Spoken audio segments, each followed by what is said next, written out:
Naona hii serikali ya Ruto inalaumiwa na baadhi za watu.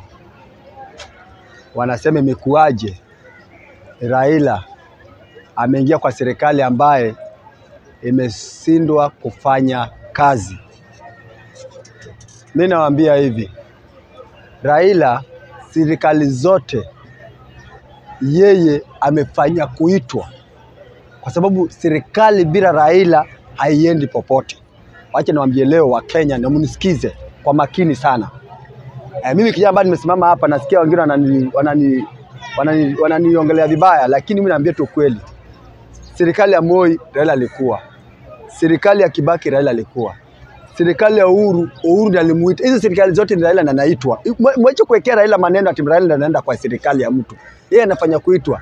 Yaani hizi boats ni zile boat ambaye inaenda baharini kuvua samaki, lakini kwa bahati mbaya mawimbi naipiga, watu wanazama.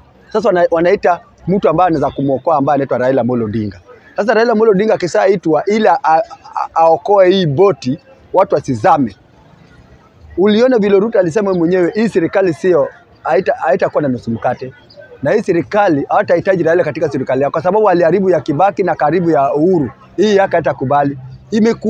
Imekueje saa hii Ruto anaita Raila? Kwa sababu Raila bila Raila government hawezi enda popote. Kwa hivyo sasa kwa ufupi nasema hivi, hata kwa umbali nasema hivi.